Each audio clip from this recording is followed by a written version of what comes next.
Ladies and gentlemen, welcome to Creating Tailwinds podcast by Flight Path Financial with your hosts, John Urbick and Jared Adams.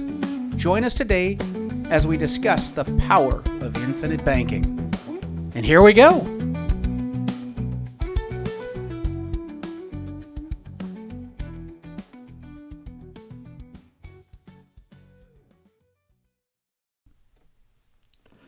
Greetings and welcome back. Another episode of Creating Tailwinds podcast. I'm one of your hosts, Jared Adams. This week we pick up where we left off on our last interview with Kit Darby, who discussed a variety of aviation topics to include pilot demand, the value of the pilot career, the impact of COVID, as well as the comparison of airline profits to GDP. If you haven't already taken a listen to that episode, definitely recommend doing so. If not, you can pick up right here where we left off in the middle of the interview, where we continue to chat with Kit Darby. Enjoy. We do a forecast, which is just the equipment times the staffing ratios. That's been purchased by Boeing and Airbus and everything. And they now have a personnel forecast somewhat modeled after what we did. So pilots per plane, a lot of pilots on bigger, longer range airplanes. That chart I put up earlier that showed the captain and co-pilot, very high ratios on the A330, which is the longest range airplane.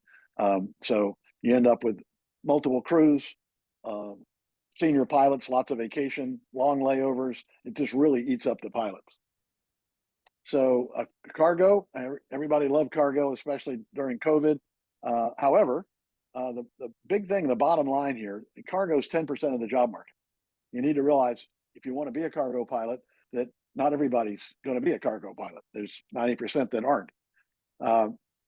Personally, I looked into it. I mean, it wasn't my cup of tea. I consider myself a night person, but after midnight, I'm a sleepy person. So I'm not really good at the night stuff.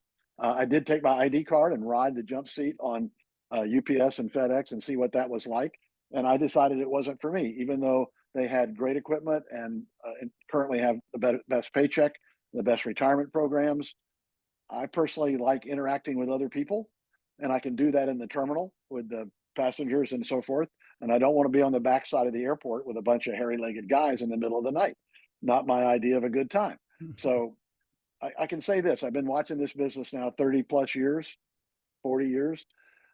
We see when times are normal, and COVID wasn't normal, we see a bunch of people go from cargo to passenger, and we see almost nobody go passenger to cargo. People are voting for a variety of different reasons. They find cargo is a tougher lifestyle. Now, it does have a higher paycheck to go with it. I mean, there's a reason for that, So they also work harder. Whereas UPS, I get hits all the time from UPS pilots that say, I don't fly that many hours. I said, how many hours do you fly? And how many months in a year? And in their case, there's 13 months in a year because they get 28-day pay periods and they get 13 periods. So they sort of forgot to divide that 13th one by 12 and add it back into the other one because I'm doing apples to apples. So they work harder, they make more money, they have a great job. Not my cup of tea, but some people love it. I mean, if you don't like the people, it's a great place to go. The boxes do not complain, not normally anyway. So 10% of the market. This is a forecast, last year, 2833. Notice that cargo remains 10% of the deal. I mean, it's going to grow. It's growing a little faster than passenger. Look at the growth rate. I mean, that's a significant growth rate difference if you're looking at the pilot side of it, but it's still a small percentage of the overall market. So we talked about passenger and cargo. Cargo just boomed right back. Traffic growth, annually 5%. A little bit less in the U.S. because we have a large mature market. Regional RPMs have actually been decreasing. It's a really tough market. The pay per departure regional model worked really good to start with. They made a lot of money. The majors saw that, began to cut their margins for them. And then all of a sudden the need for pilots went way up and their pilot costs doubled, tripled. And now they're in a pretty tough situation. We got regional airlines that are flying bigger planes, up to and including 737s for a little while. And we've got larger airlines flying smaller and smaller planes, A220 and so forth at JetBlue or Delta. I mean, the line between majors and regional national airlines is blurring. So, of course, freight growing faster than passenger. So as a result of 9/11, we lost about 5%, which is a max year's growth. However, COVID, we probably lost 10%, a 2-year reduction due to that. We're back, but it was a major hit. So this is what most people don't realize, and this is in 2010, and only goes to 2017. But look at the low cost and ultra low cost growth rate, 140%, and Delta United American, maybe 5%. Now they got a lot bigger, but they did it through mergers. You know, Delta Northwest, America, US Air, America West, United Continental. So they really are holding their own, but they're not really growing like these other airlines. So we don't realize that. So utilization, we talked about that already, gone up now that the COVID reduction is over. A lot of airplanes were parked, 50, there were 550 seaters parked during COVID, but we also parked, Delta got rid of its 777 fleet, a fantastic airplane, but they didn't have that many of them, and they thought recovery was going to be a while. Turned out that forecast was incorrect, but they made the decision they were going to get rid of all the 717s. Well, the 717 is still with us. And when it's nothing like a paid for airplane when you need seats, when you have a demand for your loaf of bread, any bread will do. So it's looking good. Utilization should increase over the next 20 years. Pilot productivity, though, is pretty much close to the max. Anybody that's out there flying 80, 85 hours a month will tell you you can't do a whole lot more on a long-term basis. So I left some of the marking here, but used to be the U.S. had the highest utilization. But these other airlines have all learned about that. And of course, Asia, every time the airplane takes off, the thing goes 12 hours. They have the highest utilization now because they have a lot of long range flying. Very efficient. The most efficient thing you can do is fill the airplane with people and cargo to its max, top off the gas, and fly as far as you can go and land. That is the most efficient use of an airplane. So these long range international flying, especially out of Asia, is wonderfully efficient, and they should remain the king of utilization. So on the idea of using the pilot more, we all know somebody, when I retired from United, I was working 8 or 9 days a month, and in the early days, I was working 20 days a month. So we all know somebody that's working the max or working the minimum, and we go, what is the truth? So a few years back, we analyzed the bid sheets, all the bid sheets, not just, one airline, but all the major airline bid sheets, and actually got a number of how many days the person worked, how many hours they were gone on duty, how many hours they were away from home. So the average pilot works about 15.2 days, and he works about 85 hours for pay. Now he's gone in uniform at the airport 170. That's 4 40-hour weeks. You're working your 4 40-hour weeks. You're not doing it each day, 5 days a week. You're doing it in 15 days. And the beauty of 15 days is the average 9 to 5 person works 22 days. So that's a week off every month the rest of your life as an airline pilot, but it wasn't an 8-hour day. I'm not saying you work the hours, you just put them together and then it has meaningful time off. And of course, international would probably fare better than domestic on that comparison. But the real rub is that you're gone from home 240 to 340 hours per month. And most people, when you leave your driveway until you get back in your driveway, you're at work. So you clearly do plenty of work and spend a fair amount of time away from home in order to receive these pay and benefits. So aircraft utilization, pilot to aircraft ratios going up. They keep adding more and more stuff to the airplanes, greater navigation, ADS-B. They just keep, more and more training, takes more and more pilots to do the job. The same thing is true with rest rules. 117 rest rule, it's a two-edged sword. Yes, you get more time off. The bad news is part of it's away from home. So it's good, but it's bad. You can't be as efficient as you used to be, get a lot of flying in a short period of time because you're required to have a certain amount of rest, increased rest in between your trips. And between the trips. So utilization is trending up. This is Delta a few years back. 717, I hate charts that don't go to zero, but 717, shortest range, least utilization airplane, A330, longest range, highest utilization airplane, almost double. So that's the secret. Cargo, obviously cargo did well during COVID. Now it's back down a little bit. Um, Pilot retirements, normally about half retirements, half growth. In this case, retirements. I'll show you some more detailed charts here in a second. So we would have retired 2,000 pilots a year with the change in age from 60 to 65.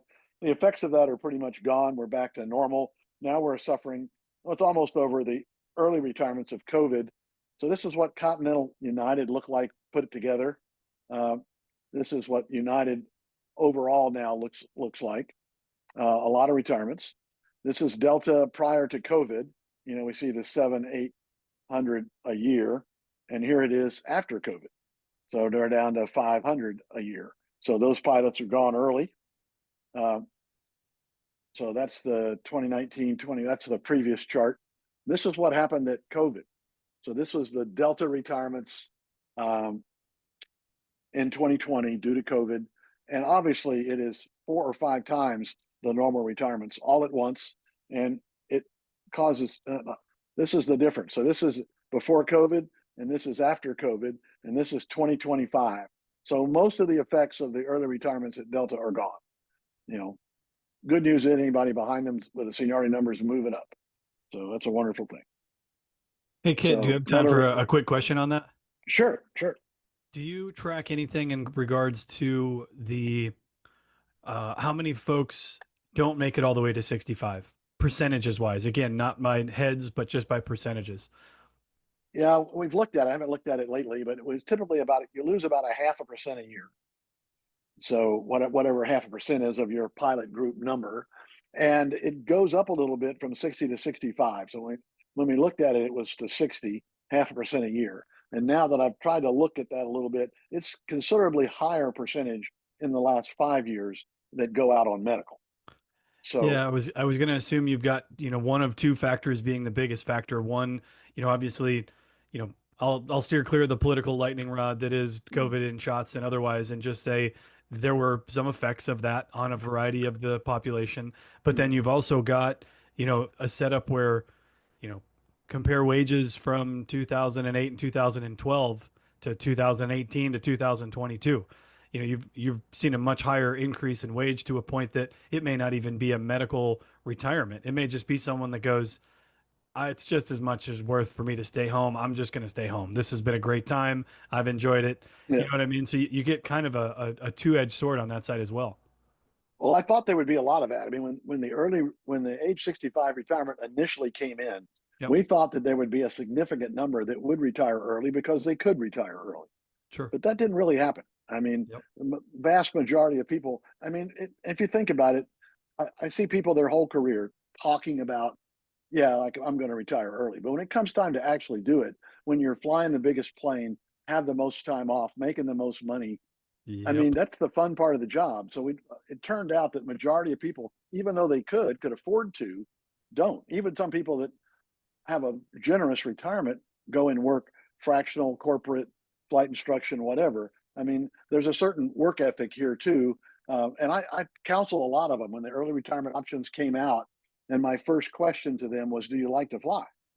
And if the answer was yes, my general answer is, then fly as long as you can, because the time will come when you can't. That's right. Okay. So Yep. so that's my general advice is if you like flying, and keep doing it, because the time, I mean, I'm 78, I can't do it anymore. So I'm not allowed to do it anymore.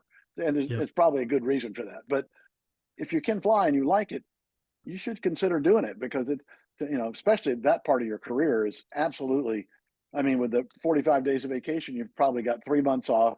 You're flying the biggest plane. You're going where you want to go, Oktoberfest, whatever it's going to be. So it Yep. doesn't get any better than that. If you like it, keep doing it. If you don't, well, then you got a perfect reason to get out.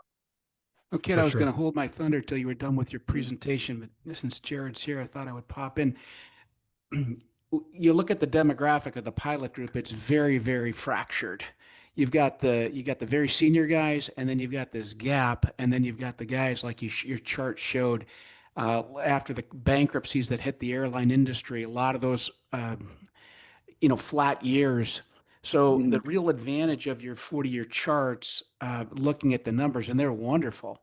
But for the senior guys, that's just not the reality. And that's the rub for a lot of those senior guys. And many of them, Mhm. just aren't going to see those numbers, and they don't have just a slight correction. The airlines don't have defined contribution or benefit plans anymore. They're all under the defined contribution plans. That's one of the things Jared and I will talk about at Flight Path Financial, and where you go with the money. But the problem that a lot of these guys are seeing says, look, I've been flat. The enemy of savings is time. And so if you're in that group where you're very senior and you're looking at, hey, I'd like to go out, but where's inflation going? What's my purchasing power has been decimated, not by any fault of the airlines, but you've hit on it. They printed so much money. It was ungodly, historic numbers of printing, Mhm. and that gave us this gross inflationary hill we all have to climb. So you got inflation on one end, and you got purchasing power on the other. And so a lot of the senior guys are looking and saying, "Hey, look, I would like to fly because I don't have close to the retirement that I'd hoped for because all those contracts that we enjoyed early on when the airlines, those of them that went into bankruptcy, all that stuff's gone. And so the 401k, some of them have generous contributions, but you need time. And so that's all I would Well, comment at on least you have the there. generous contribution. I mean, Of course, I agree it's 100%. better than not having the current contribution and the current Absolutely. retirement. So Absolutely agree with you. I've got some charts on some of that as we go on. So let's keep going here. Um, so this is the general demand. This is probably the best one. So you have your current pilots, and these retire, and the airline grows, and you end up with a demand for both. So you have replace retirements and grow. Right now we have heavy on the retirement side. That will subside, although it goes for another 5 or 6 years before we are back into normal retirements. So work rules, we divide the 1,000 by 12, get 83 hours a month. We're pretty much there. I mean, most pilots are working in the 75 to 85 hour range. Hard hours, of course, doesn't include credit for minimum day, training, duty time, vacation, sick leave, trip time, all that other stuff, which non-pilots pretty much don't understand in most cases. So I can talk about that. Since we're talking about our commodity, the demand for the commodity is the general population, which is the baby boomers, people from 40 to 60 in our society. I'm not saying you're going to have money, but if you're going to have money, it's between 40 and 60. And those are the people we've trained not to get in a Winnebago and go to the beach, but to get on an airplane and fly to Europe, Asia, South America, whatever. So they've gotten an appetite for our commodity, which is a wonderful thing because when it's time for them to spend their money, if they have money, then they're going to think of an airplane to get wherever they want to go. So this is an old chart, but again, think about it as a commodity. The price of the commodity has gone down, and the choices of the commodity have gone way up. So price is down, choices are up. Perfect position to be in a commodity business. So airlines are very well positioned. This is the relationship between unique city pairs where you can go and the real transportation cost.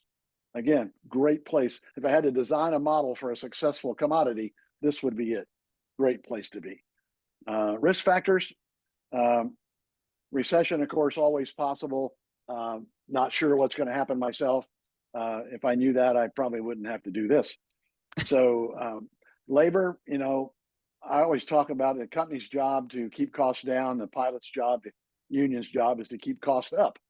So if they're not fighting about it, maybe somebody's not doing their job.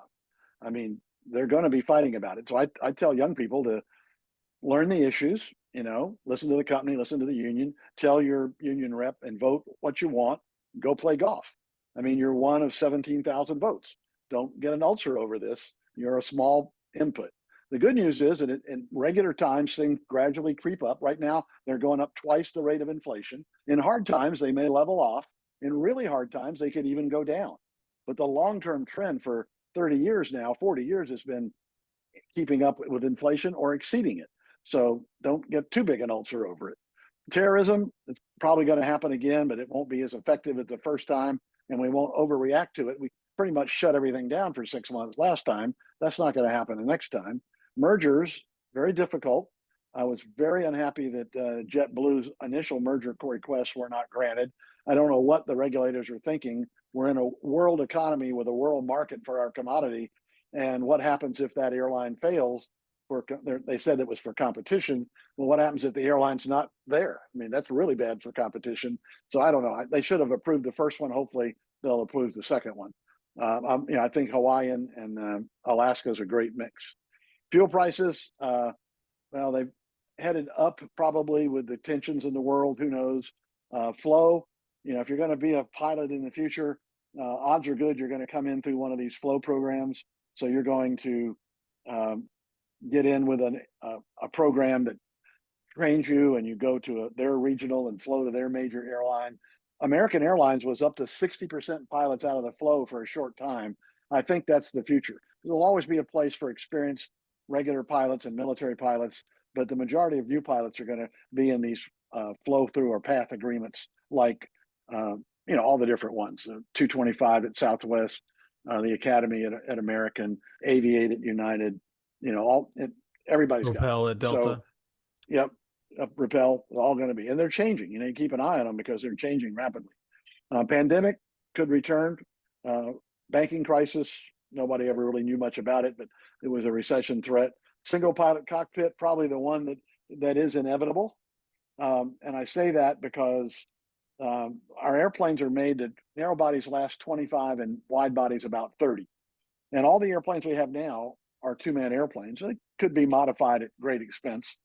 So odds are that people getting hired today will at least be very senior by the time there's a significant move toward single pilot planes. Your children, I don't know. I mean, we do have the technology. There's no doubt we could fly airplanes with fewer or no pilots. The real question is, what does the passenger want? And right now the answer is the passenger wants two pilots. So will that change over time? Probably, but it's going to be a while before there's a predominance of single or no pilot airplanes. These were the different risk factors. It comes from IATA. You can look it up. It's a regular thing. And you said there's a lot of inflation, and there was a lot of inflation, but it certainly wasn't a lot compared to what we've had in the past. So this was a lot of inflation. I mean, if the average is somewhere in here, it was double normal, but we've had triple and quadruple normal in the past. So, and of course, it went back down pretty fast. So we're down in the 2.3 or whatever now, which is very close to the goal. Looks bad when you show it this way, but let's be realistic. There's the big picture. So fuel prices, fuel and pilots sort of fight for the most expensive item. Depends on, pilot wages have gone way up. Fuel prices can beat it out. Each one's about 30% of the cost of the airline. So it's a big deal. Bad news is we don't control the fuel price. A question I get a lot is, well, we got these high wages for pilots now. Airlines can't afford it. Well, if you're making a business plan and you know what that cost is going to be, you can make a business plan that accounts for it. The problem with fuel is you don't know what it's going to be. So you make a plan with this fuel cost, and the next thing you know, it's higher or lower, and you make a lot of money. But either way, we don't control it. So the problem, what we love are straight lines. We love the fuel to be stable. What we hate is when it goes up a lot. We love it when it goes down a lot.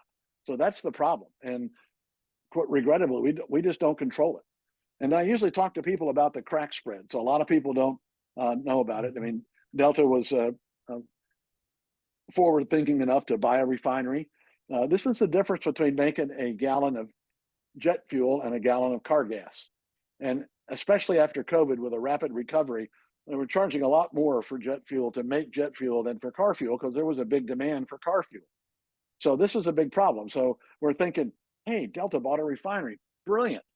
Well, if it's a commodity, a true commodity, lots of choices, lots of providers, and you make more of something, what does the price do? The price goes down, right? Not just for Delta, it goes down for everybody because it's a commodity. So thank you, Delta, for helping control fuel prices, but it wasn't the bonanza that perhaps Delta was hoping it would be for just that one airline.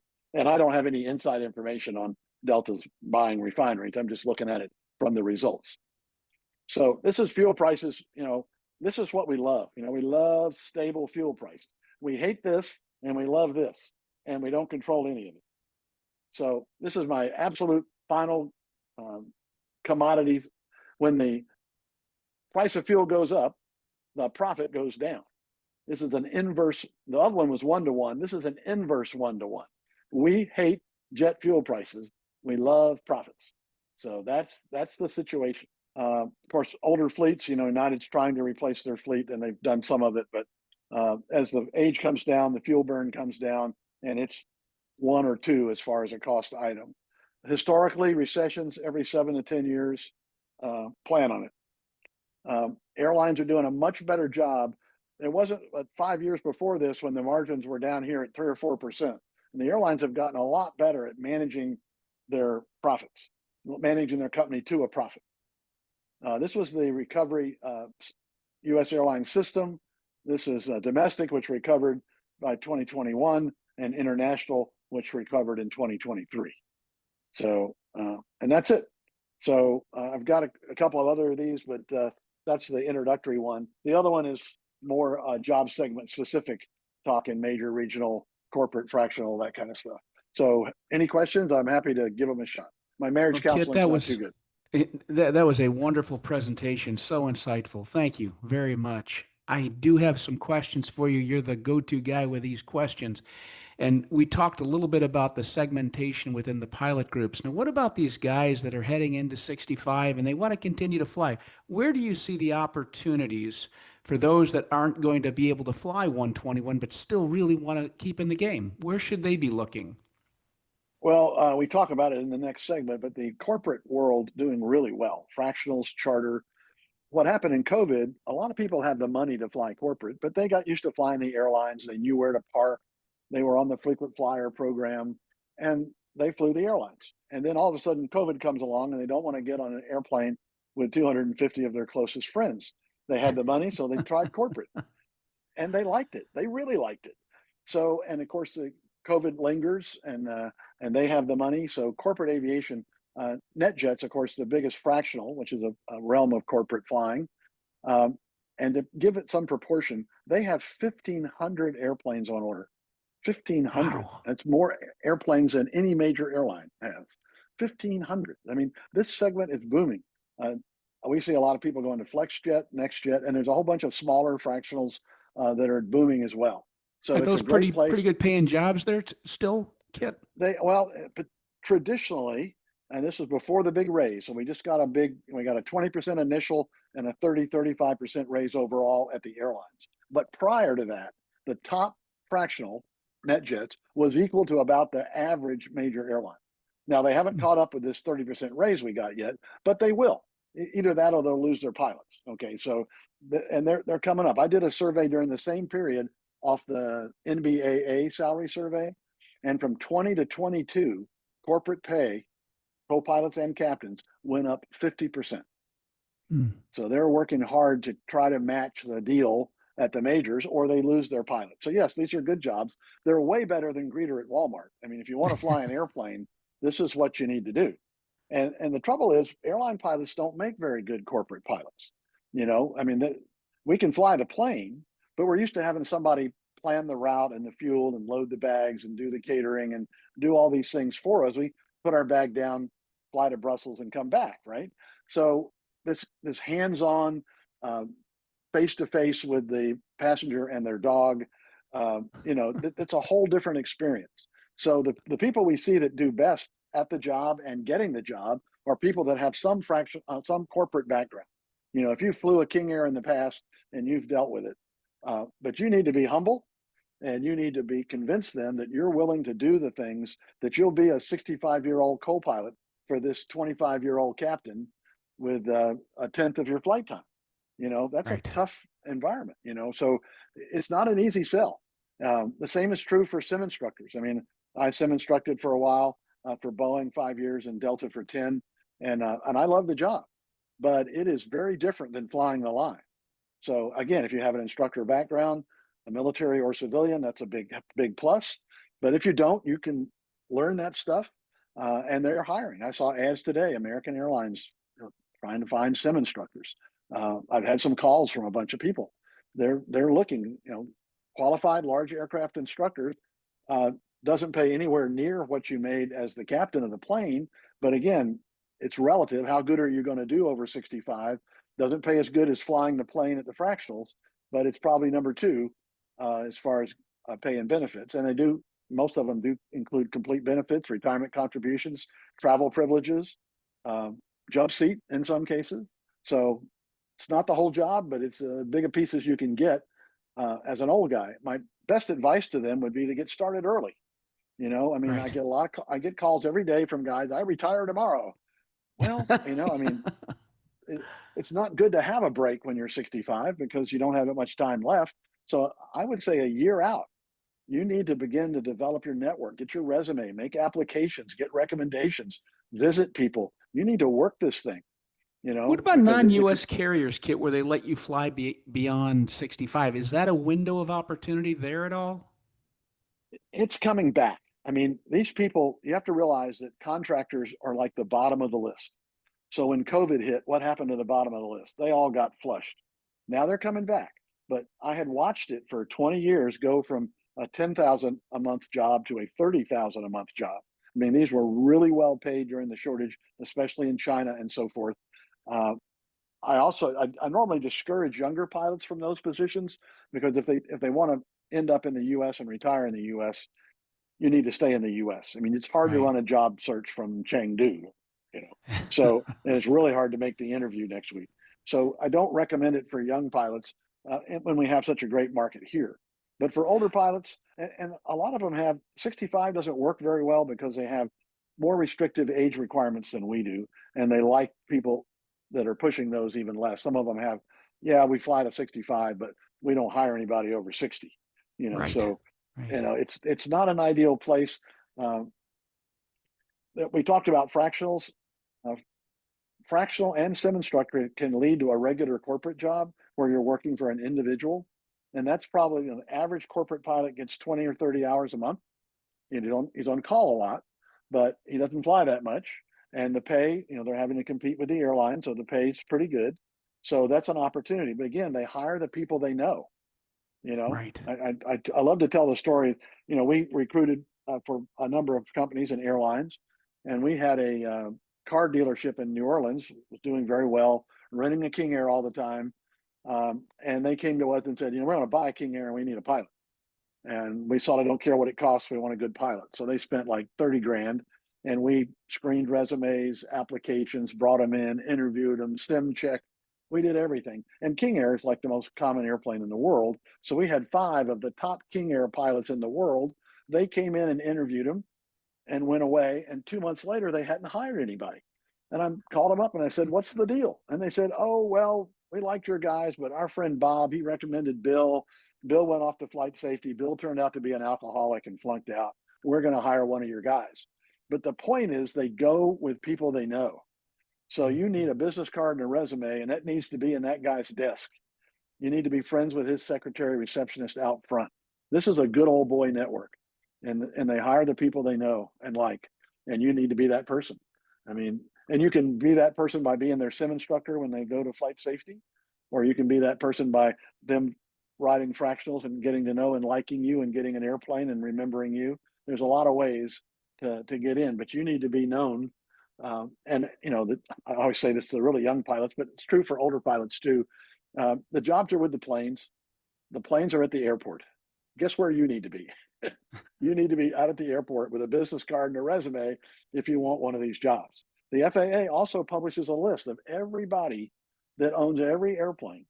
So if you happen to have a corporate background, you've flown a Citation or a Learjet or a King Air or whatever, you can get a list of people, cut it by geographics, and have the King Air owner operators in your county right now if you want to work at it a little bit. And if you don't do that, they're probably not going to call you. Fascinating. So you're pretty bullish going forward, all things being equal, that 5,000 number, looking to the other side of the spectrum. Do you think the younger guys coming in, gals coming in, can be optimistic with that $5,000, 5,000 unit number? Well, that was 5,000 was a peak number prior to the recovery after COVID. More like 3 or 4,000. I mean, that's a lot of Okay, all jobs right. per year. So Yep. five was a peak number, and we're sort of back to normal. We're going to probably be a little less than 5 this year. Still a good. I mean, this is probably going to be the 4th or 5th best year in history, and everybody's crying in their beer because they had buddies that were where the airline called them. They're like, "We heard you had a pilot's license." I mean, I've got a guy in my neighborhood that was a minister for 20 years, didn't touch an airplane after the regionals. And he's at Southwest right now. He went to work for a regional. 9 months later, he's at Southwest. You probably know him. So, I No mean, kidding. you got to know that environment. I don't know that that's going to happen again. We're more back into the work up, the minimum flight time at the regionals. Right now, they're still hiring minimum time co-pilots, but the average prior to that was more like 2,000 or 3,000 hours, where you had to get more than the minimum. That may What are be you a seeing at while the off. majors now, Kit? What are you seeing at the majors for the minimums that these people are going to need to get on board? Well, they're going back up. I mean, they dropped the vision, they dropped the 4-year degree, they lowered the flight times down to the minimum. And now that the hiring has slowed, partially because of the equipment shortage, Mm. they're going back up. I don't know that they'll add vision or 4-year degree again, but the average flight times are going back up. So, the average person before COVID, a civilian background, had 5,000 hours. It probably went down to 3,500, 4,000 during the big boom, but now it's edging back up. Military guy, 2,000 or 3,000 hours, and now it went down to 1,500 and edging back up again. It's Mm. strictly a supply and demand, not just for our commodity as an airline seat, but our commodity as airline pilots. We're going to be a function of supply and demand. So your job, my son, youngest pilot hired at Southwest, youngest captain, I can tell you what his T-shirt read when he was. It said "Fly, fly, fly." That's it. I mean, you can't do better than multi-engine turbine PIC. And I tell my young people, my plan for you is 2,000 hours turbine PIC. How fast can you get there? You will probably get hired before that. But if you make decisions that aren't based on getting turbine PIC time, you're making a mistake. If you think you can go from co-pilot to co-pilot to co-pilot on a bigger airplane and eventually qualify, only a few airlines don't require. All prefer turbine PIC. Fantastic. Now, that is a wonderful overview, Kit. Is there anything else that you think is germane that the listeners, that a lot of pilots are going to listen to this, that they should be considering beyond what we've discussed? Well, I'm sort of a motivational guy. So I get a lot of people. I go to Oshkosh, Sun and Fun, and I go to RTAG. If you aren't familiar with RTAG, at Rotary to Airline Group, it's military helicopter pilots becoming airline pilots, and now it's just all military pilots. So I talk to these folks a lot, and I get them revved up, and then they check in 3 months, 6 months, 9 months, a year, and their level of activity has dropped way off Mm. because they tried something and it didn't work. So my two favorite words for people in the job search are patience and persistence. So you have a plan, you know what to do. You need to go to job fairs. So that's where my son got his early job at Southwest.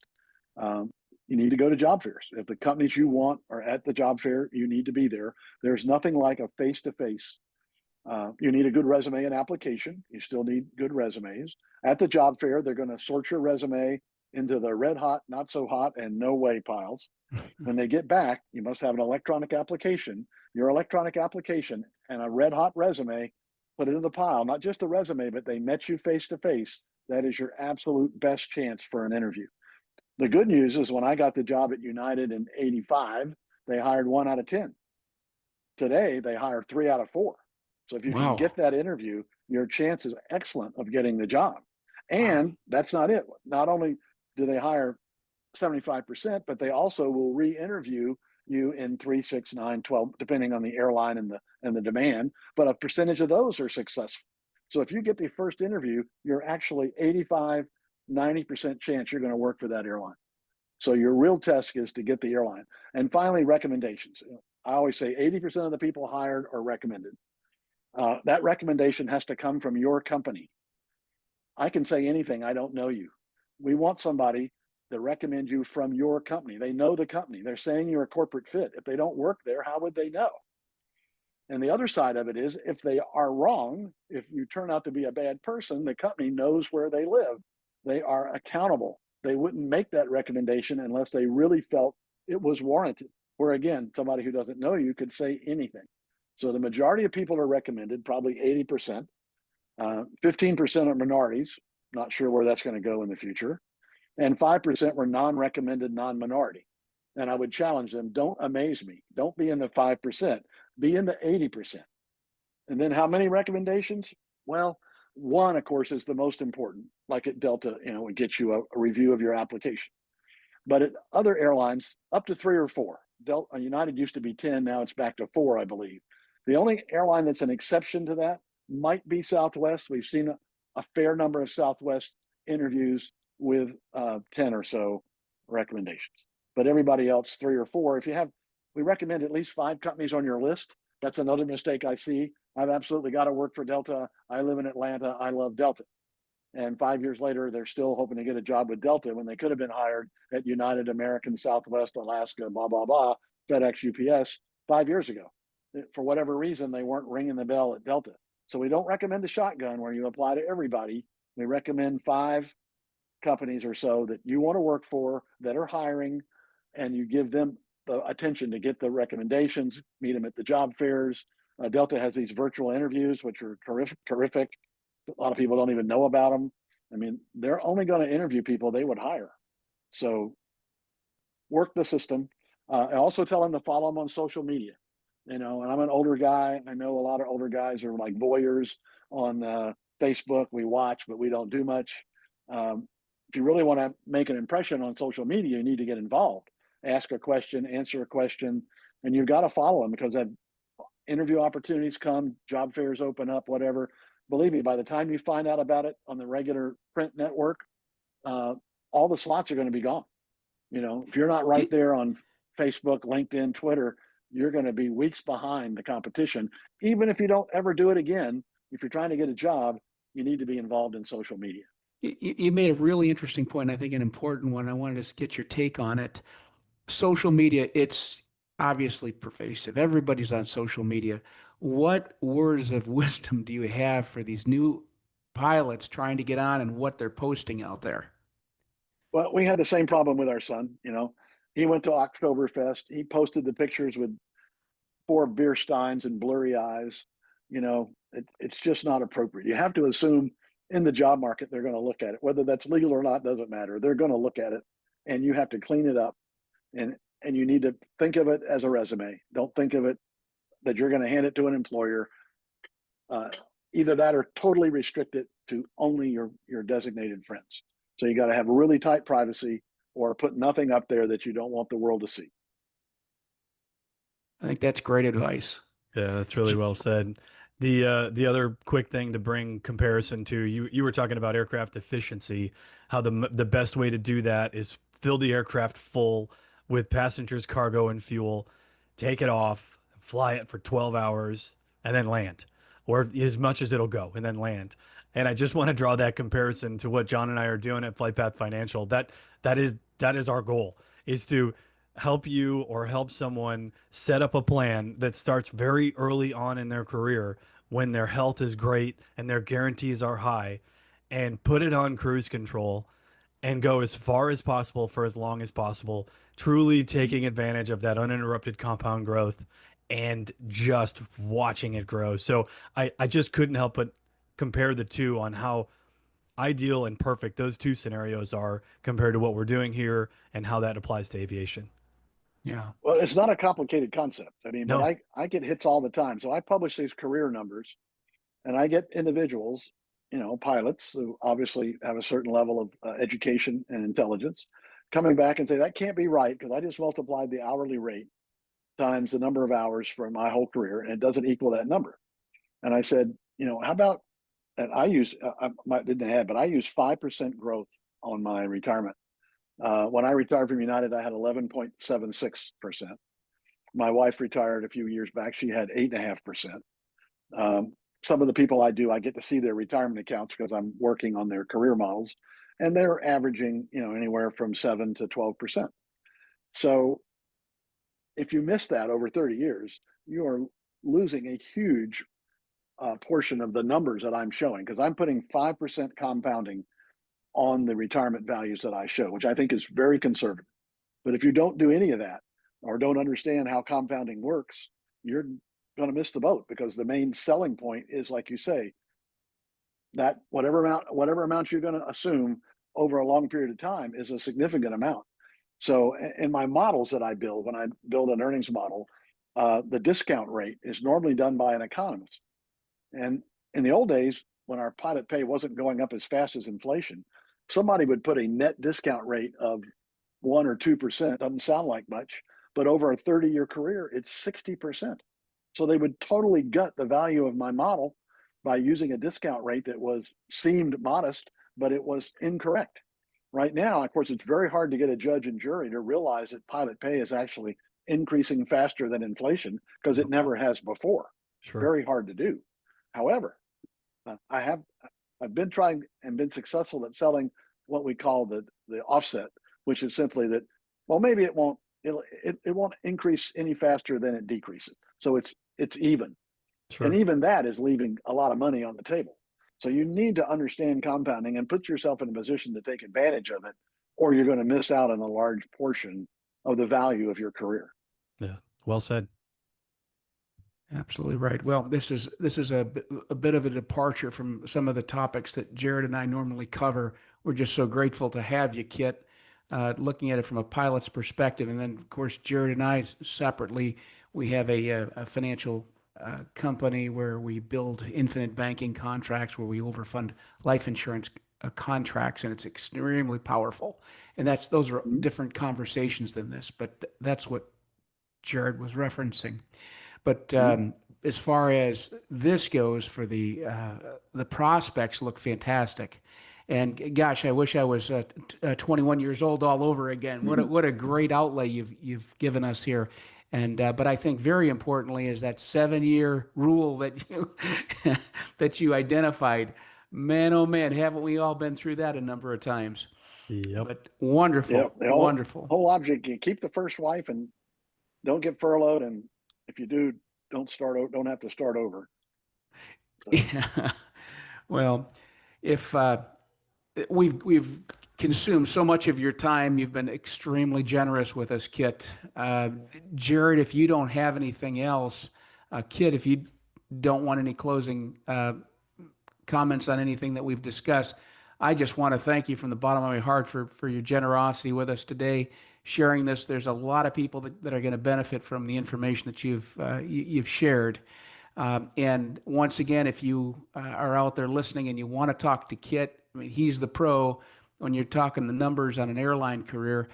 Kit Darby at gmail.com, and it's kitdarby.com for your website, Kit. Yeah. kitdarby.com. Yeah. Jared, do you have anything in closing? No, just to thank you again, Kit. The charts that some of them we just glazed past and glazed through just for the time's sake. You've obviously put an immense amount of work into this, whether it's you or your team. So thank you for sharing all of that effort and time that goes into putting those together to be here with us today. Very much appreciated.